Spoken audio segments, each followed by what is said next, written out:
Hello students, how are you? I think all of you are fine. तुमचं सर्वांचं माझ्या या यूट्यूब चॅनलमध्ये स्वागत आहे. आज आपण बघणार आहोत नवीन lesson 2.6 great scientist have a questioning mind. म्हणजे महान जे शास्त्रज्ञ असतात त्यांना सतत प्रश्न पडत असतात, त्यांचा माइंड सतत प्रश्न पडणारा असतो. बघा, या चित्रामध्ये डॉक्टर APJ अब्दुल कलाम यांचं पिक्चर दिलेलं आहे. Doctor APJ Abdul Kalam was the president of India from 2002 to 2007. Abdul Kalam हे भारताचे राष्ट्रपती होते 2002 ते 2007 या 5 वर्षामध्ये. He was awarded Bharat Ratna for his contribution to the scientific research and modernisation of defence technology in India.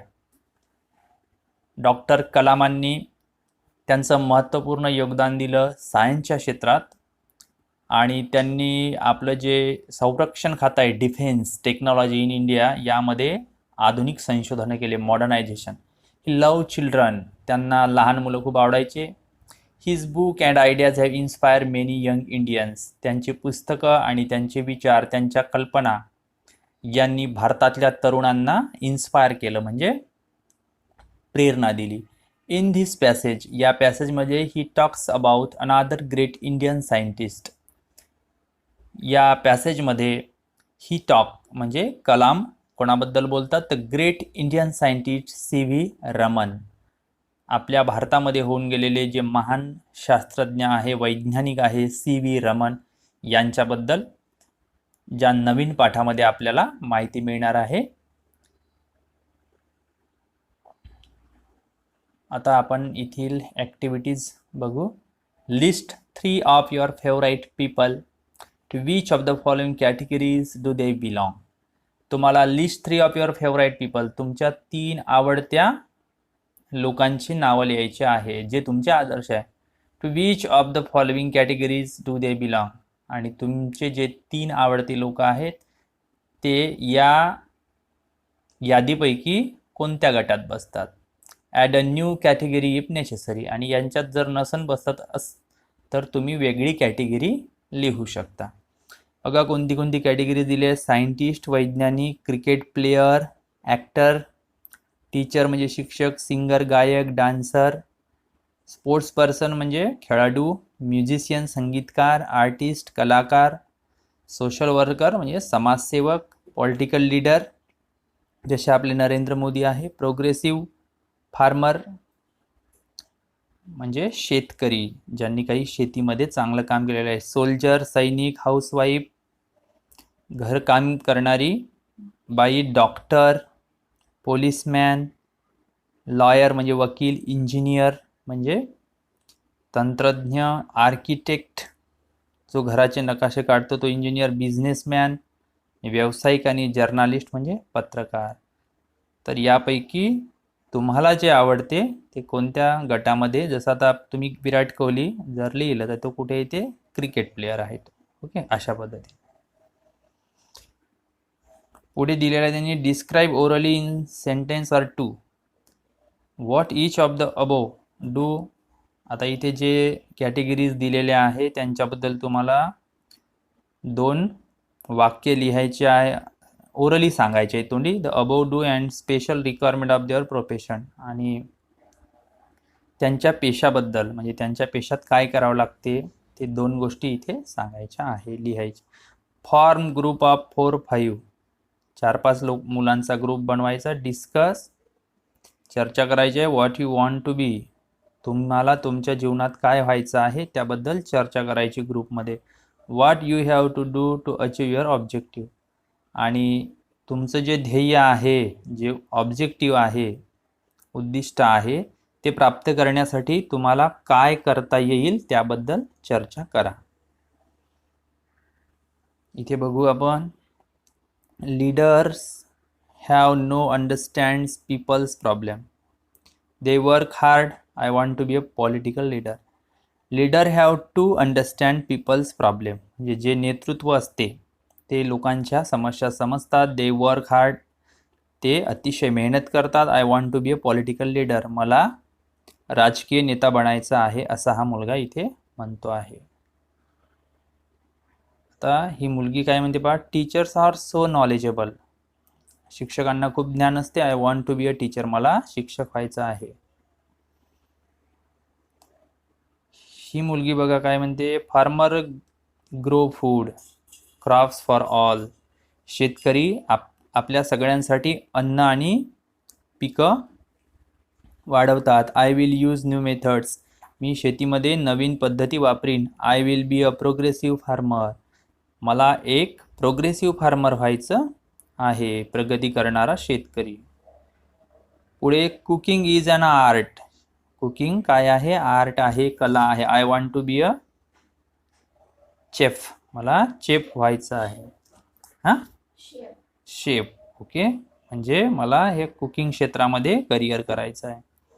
Chef to so many experiment in the kitchen. आणि हा जो शेफ असतो म्हणजे जो कुक करतो तो किचनमध्ये अनेक एक्सपेरिमेंट म्हणजे प्रयोग करत असतो.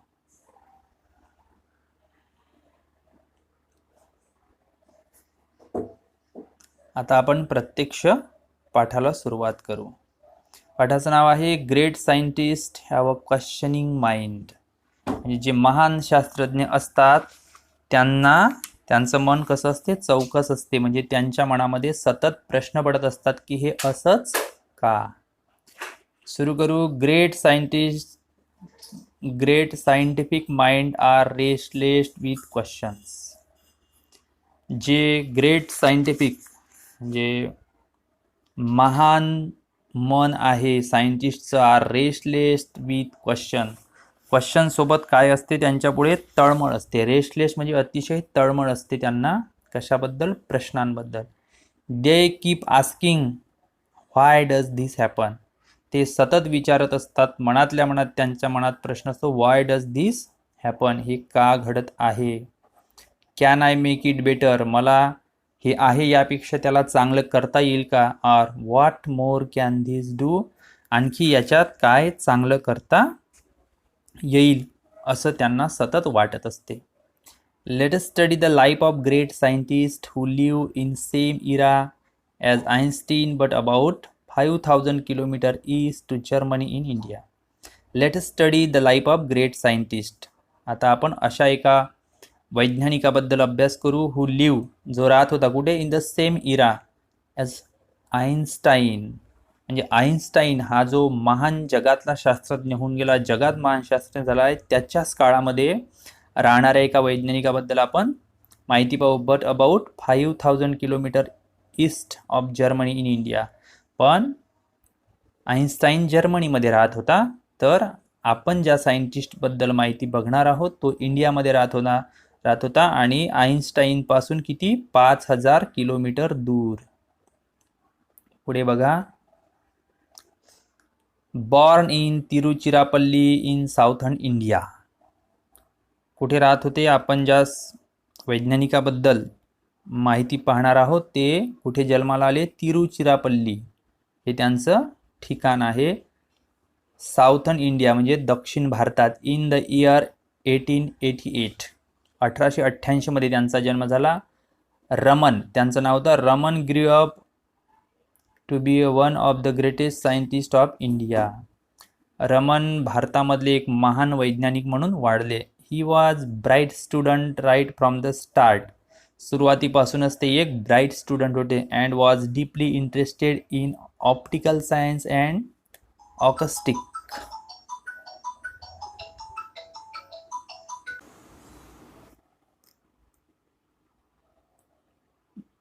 ही वॉज अ ब्राईट स्टुडंट. सुरुवातीपासून ते हुशार विद्यार्थी होते. आणि he was deeply interested in optical science and acoustic. Optical science म्हणजे दृकशास्त्र. जे दृष्टी संदर्भात जे शास्त्र आहे ते दृकशास्त्र. अँड ऑकुस्टिक म्हणजे ध्वनिशास्त्र, म्हणजे आवाजाबद्दलचं शास्त्र. याबद्दल त्यांना खूप आवड होती. This is what perhaps led him to discover that the mridangam and the tabla produce more melodious sound than any other percussion instrument. जे तालवाद्य आहे, परकुशन म्हणजे तालवाद्य, जे तालवाद्य आहे त्यांनी असा शोध लावला की इतर कोणत्याही तालवाद्यापेक्षा मृदंग आणि तबला अधिक कर्णमधुर ध्वनी निर्माण करतात. त्यांनी कोणता शोध लावला इथे लक्षात घ्या. इतर कोणत्याही तालवाद्यापेक्षा मृदंग आणि तबला अधिक कर्णमधुर ध्वनी निर्माण करतात. He was fascinated by colourful thing. रंगीबेरंगी वस्तूचे त्यांना आकर्षण वाटत असे. बी इट अ फ्लावर, फुलांचं. बटरफ्लाय म्हणजे फुलपाखरू. आर जेम म्हणजे एखादा रत्न. He kept seeking knowledge about everything around him. आणि त्यांच्या आपल्या परिसरातल्या प्रत्येक वस्तूची माहिती मिळवण्याचा ते प्रयत्नात असत. म्हणजे जी काही गोष्ट त्यांच्या आजूबाजूला दिसायची त्याबद्दल ते नेहमी माहिती मिळवत. He became a scholar in sound. He became a scholar in sound and sound related physics. तर ते आवाज आणि आवाजाशी संबंधित भौतिकशास्त्रामध्ये विद्वान बनले. One day a ship sail from the port of London toward Calcutta. एक दिवस जहाजामध्ये बसून ते प्रवास करत होते लंडनहून कुठे, कॅलकत्तापर्यंत. On board was young C.V. Raman who had delivered a lecture on the acoustic of the violin in London. जहाजात C.V. Raman violin या वाद्याचे ध्वनिशास्त्र या विषयावर त्यांनी लंडनमध्ये व्याख्यान दिले. तर व्हायोलिनचे जे ध्वनिशास्त्र आहे त्याबद्दल त्यांनी लंडन येथे व्याख्यान दिले. He was now the ship's decks. ते आता कुठे होते तर जहाजाच्या डेकवर म्हणजे मजल्यावर. गेझिंग म्हणजे निरीक्षण करत. The blue water of the ocean. समुद्राचं जे निळं पाणी आहे त्याचं ते निरीक्षण करत होते. जहाजाच्या मजल्यावर आता ते उभे होते आणि समुद्राच्या अथांग निळ्या पाण्याकडे रोखून पाहत होते, म्हणजे एकटक बघत होते.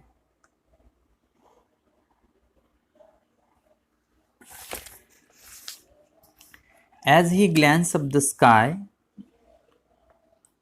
त्यांनी आकाशाकडे रोखून पाहिले. Which was the same shade as the ocean. आणि त्यांच्या लक्षात आलं की जसा शेड समुद्राचा आहे, जसे रंग समुद्रामध्ये दिसत आहे तसाच रंग आकाशासुद्धा आहे.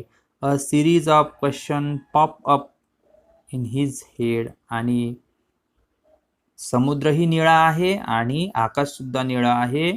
हा प्रश्न, याबद्दलची प्रश्नांची सिरीज म्हणजे अनेक प्रश्न त्यांच्या डोक्यामध्ये आता पॉप झाले, म्हणजे निर्माण झाले. Why are both the sea and the sky blue in colour. आणि आता त्यांनी प्रश्न केला स्वतःला, why are both the sea and the sky blue in colour. समुद्र आणि आकाश का बरं निळे आहे. What is the science behind this occurrence. या घटनेच्या मागे कोणते विज्ञान आहे. ऑकरन्स लक्षात घ्या इथे. ऑकरन्सचा अर्थ काय होते तर घटना. ही जी घटना आहे या घटनेच्या मागे कोणतं कारण आहे असा प्रश्न त्यांच्या मनामध्ये तयार झाला. His mind seemed to suggest that the reason could be the scattering of light by water. However, his theory was yet to be proved scientifically. त्यांचे मन असे सूचित करत असल्यासारखे वाटते की पाण्याच्या परमाणूंकडून होणारे प्रकाशाचे विकिरण हेच या रंग साम्याचे कारण असावे. म्हणजे दोनही रंग का सारखे आहे तर पाण्यावरून जे प्रकाशाचं विकिरण होते, प्रकाश विकरण होणे म्हणजे स्कॅटरिंग म्हणजे विकिरण पसरणे. तथापि हा सिद्धांत अजून वैज्ञानिकदृष्ट्या सिद्ध व्हायचा होता, म्हणजे अजूनही हा सिद्ध झालेला नव्हता. When the ship anchored at Calcutta, the young man immediately went on to conduct experiment to prove his theory. आणि जसा जहाजाने कलकत्त्यापाशी नांगर टाकला म्हणजे तिथे ते उतरलं, थांबलं. इमिडिएटली म्हणजे तात्काळ went to conduct experiment to prove his theory. ते लगेच प्रयोग करायला निघून गेले. त्यांना आता हे शोधायचं होतं की समुद्र तसेच आकाश हे निळे का. His research in optic the science of light, त्यांचा जो शोध होता तो कशामध्ये होता? ऑप्टिक म्हणजे दृकशास्त्रामध्ये. द सायन्स ऑफ लाईट, प्रकाशाचं शास्त्र. Resulted in the discovery of the Raman effect, आणि या शोधानं his research in optic the science of light resulted in the discovery of Raman effect. आणि एक महान शोध लागला, तो कोणता शोध? Raman effect. He announce it to the scientific world, आणि त्यांनी हा शोध वैज्ञानिक जगाला केव्हा सांगितला? इन मार्च 1928, 1928 मध्ये सांगितला. The discovery won him the Nobel prize for physics in 1930. आणि हा जो शोध लावला त्यांनी रमन इफेक्टचा, जो प्रकाशाच्या शास्त्रामध्ये शोध लावला, ह्या शोधामुळे त्यांना नोबल प्राइज मिळालं 1930 मध्ये. It was the first time this prize was awarded to an Asian. म्हणजे आशिया खंडातल्या कोण्या एका व्यक्तीला नोबल प्राइज मिळालं, ते पहिले व्यक्ती कोण होते? तर Raman. The day he discovered the Raman effect 28 फेब्रुवारी, म्हणजे 28 फेब्रुवारीला त्यांनी हा रमन इफेक्ट शोधून काढला. Was later declare as a national science day, आणि म्हणून हाच दिवस म्हणजे कोणता? 28 फेब्रुवारीला नॅशनल सायन्स डे म्हणून डिक्लेअर करण्यात आलं, राष्ट्रीय विज्ञान दिवस. इवन बिफोर दिस, यापूर्वी his contribution to the science of optic had been acknowledged and he was elected fellow of the Royal Society in 1924. या आधीच दृकशास्त्रातील त्यांच्या योगदानाला मान्यता मिळाली होती आणि 1924 मध्ये त्यांची रॉयल सोसायटीचे फेलो म्हणून निवड झाली होती. ही त्यांच्यासाठी फार मोठी गोष्ट होती, कारण रॉयल सोसायटी एक आंतरराष्ट्रीय संघटना आहे आणि त्यामध्ये त्यांना सदस्यत्व मिळालेलं होतं, आणि ही घटना आहे त्यांना नोबल प्राइज मिळण्याच्या आधीची. You would have learn about the Raman effect in detail at school. आणि ते लेखक आपल्याला म्हणतात की तुम्ही रामन परिणामाबाबत शाळेत तपशीलवार शिकला असालही. But do you know the discovery subsequently help in determining the internal structure of some 2000 chemical compounds. पण ते पुढं म्हणतात, पण तुम्हाला हे माहीत आहे का की या शोधाने नंतरच्या काळात सुमारे 2000 रासायनिक संयुगाची आंतरिक संरचना निश्चित करण्यास सहाय्य केले. म्हणजे रमन इफेक्ट तर आपण शाळेमध्ये शिकलो असं अब्दुल कलाम म्हणतात, परंतु या शोधामुळे पुढे 2000 रासायनिक संयुगामध्ये त्याचं जे स्ट्रक्चर आहे, रचना आहे, समजायला मदत झालेली आहे. And can you guess what the cost of equipment that Raman use to prove his theory was. आणि आता लेखक आपल्याला म्हणतात की कॅन यू गेस, तुम्ही अंदाज बांधू शकता, what the cost of equipment. Equipment म्हणजे सामान. शोधासाठी जे सामान वापरलं होतं रमन यांनी त्यांची थिअरी प्रूव्ह करण्यासाठी, कशा होतं ते? मिजली 200 रुपीज. मिजली म्हणजे साधारण, अगदी शुल्लक, कमी, फक्त 200 रुपयाच्या साधनामध्ये त्यांनी हा शोध लावला. Raman strongly felt that scientist should not be confined to laboratories to solve scientific problems. Raman असं म्हणतात, रमन स्ट्रॉंगली फेल्ड दॅट, त्यांना असं ठामपणे वाटते, strongly, scientist should not B confine म्हणजे बंधन, टू लॅबोरेटरीज, जे शोध लावू इच्छितात किंवा सायन्समध्ये काम करू इच्छितात, त्यांनी स्वतःला आपण लॅबोरेटरीमध्येच सायंटिफिक प्रॉब्लेम सॉल्व करण्यासाठी, म्हणजे वैज्ञानिक समस्या लॅबोरेटरीमध्येच सुटू शकतात असं समजून घेऊ नये किंवा अशा बंधनात त्यांनी पडू नये.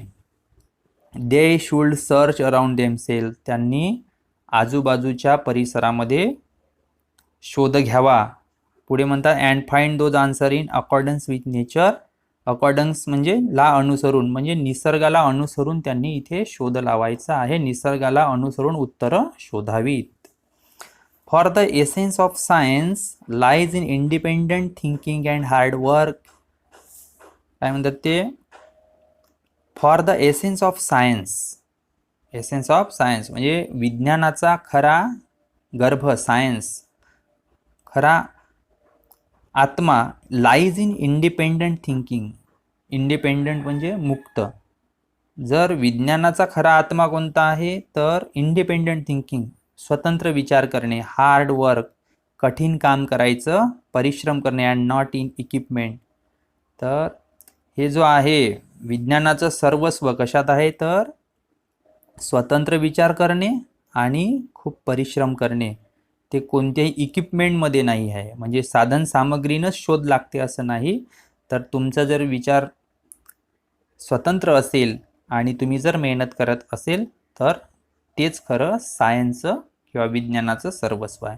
हाऊ ट्रू, किती खरं आहे असं लेखक म्हणतात. Though the ocean and the sky have always been blue in colour. Ocean आणि स्काय म्हणजे समुद्र आणि आकाश always been blue in colour, हे रंगानं नेहमीसाठीच निळे होते. It needed a questioning mind with a scientific outlook to find the reason behind it. पण ते निळेच का हे शोधण्यासाठी काय क्वेश्चनिंग माइंड म्हणजे सतत प्रश्न विचारणारं मन किंवा मेंदू पाहिजे, आणि सायंटिफिक आउटलुक वैज्ञानिक दृष्टिकोन, आउटलुक म्हणजे दृष्टिकोन पाहिजे असं अब्दुल कलाम इथं म्हणतात. म्हणजे वैज्ञानिक दृष्टिकोन असलेल्या जिज्ञासू मनाची गरज असते कोणताही शोध लावण्यासाठी. अशा पद्धतीनं विद्यार्थी मित्रांनो इथे great scientist have a questioning mind हा पाठ आपण बघितलेला आहे. आणि जर तुम्हाला सुद्धा विज्ञानाच्या क्षेत्रामध्ये शोध लावायचे असेल तर इथे रमण यांनी सांगितलेले जे विचार आहे ते आत्मसात करावे लागतील. मला आशा आहे की हा पाठ तुम्हाला समजला असेल. आणि पाठ कसा वाटला, व्हिडिओ कसा वाटला त्याबद्दल आपण कमेंट करून सांगा. व्हिडिओला लाईक करा आणि हे चॅनल माझं सबस्क्राईब करावं ही विनंती.